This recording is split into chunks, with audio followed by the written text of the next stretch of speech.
chapter 13, and it is Celluloid Heroes. And the chapter basically is talking about how you can use movies and extra time with your students to allow them to watch movies, but allow them to watch traditional, meaningful movies.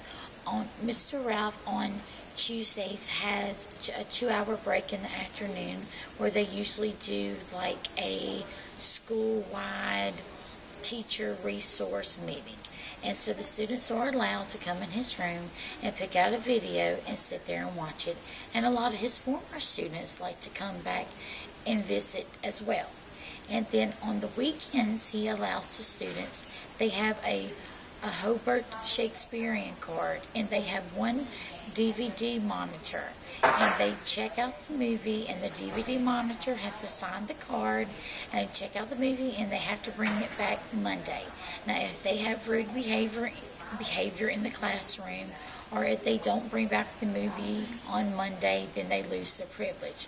However, he says this has never happened, that they enjoy being able to watch the movies, and when they check out the DVDs, they also get a sheet, and it has anywhere from 12 to 15 questions about the movie that the students must answer. And the students must use complete sentences and be grammatical correct. He says that the students love it. A lot of the movies that they watch year after year after year in his 5th grade class are The Wizard of Oz.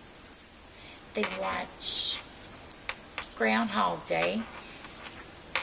And they also watch The 12 Angry Men, The Crossing, High Noon, Field of Dreams, and How to Kill a Mockingbird. And this just goes to show that he says that this can help with communication. This helps with listening skills. This helps with analyzing skills. And the main skill that it works on is being able to listen. And this will help them in so many ways as they get older, if they can sit and listen and watch a movie, and then in other circumstances as they become adults, they can remember this and implement this in their lives. I enjoyed reading the chapter, and I think that this is a very cool thing to do with your students. Thank you.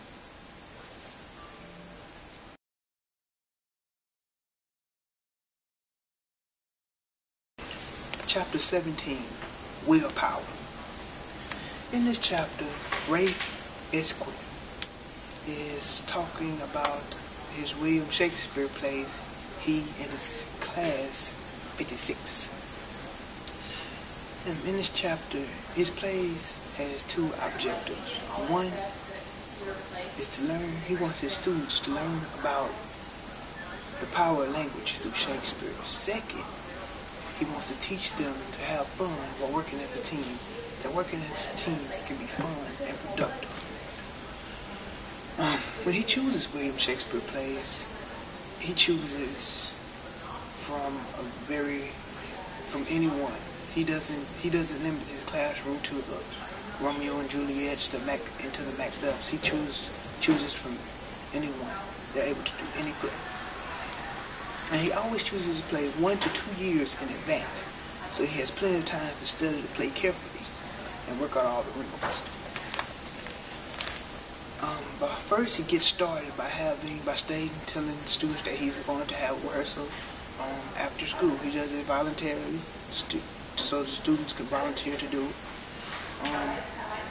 it. One reason he has the after school rehearsals on purpose, because he wants the students he stresses the point to the students to how if they're going to do this, participate in this, they're going to have to give up, sacrifice their free time, such as playtime, TV time, so they can be in this play. He's teaching them how to sacrifice. Number 2, he also has rehearsal after school, so the other kids who are not in his class can participate. Mr. Esquith in this chapter says William Shakespeare was not meant to be read. And that's why he said they do not read Shakespeare. For they read text. He gets text translations for them so they can understand. He can teach it to them fluently.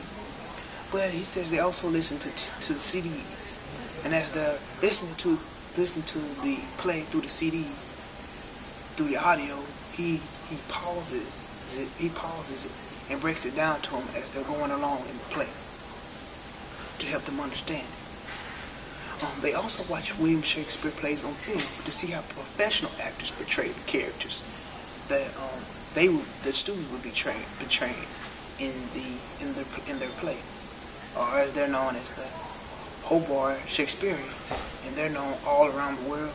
People coming from overseas to see them. He also makes them watch the bad portrayals of plays of William Shakespeare films. He said he does that so they can also go from watching the good and the bad films, because they know by watching the bad ones they can show them what not to do when they're on stage, or how not to portray a character. And they watch the good ones to learn how to portray a character, how to do such things, to how to act things out. He also incorporates dance and music into his plays so he can further express the characters' emotions and what's going on in the scene.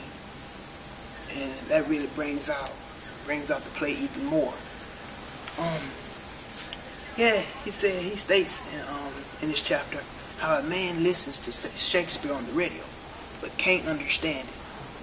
Because back when Shakespeare was citing his poems, when people were going to Shakespeare plays, they didn't say they were going to see his play. They said they were going to hear his play. And the man said he listens to Shakespeare's play on the radio. They say he doesn't understand what he's hearing, but it sounds so beautiful that he can't listen to it. He said the words sound so magnificent. And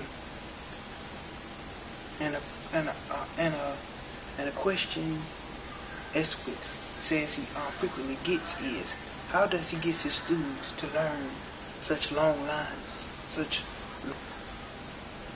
long parts for their play? He said he says when they're going over audio, when they're going over CDs, he says he takes it. He said he takes it nice, he takes it slow, and he said he goes over every line with me, pauses and breaks it down. He goes over every syllable so the students can understand it. And he said if they can understand it, they can memorize it, just like them memorizing the song on the radio.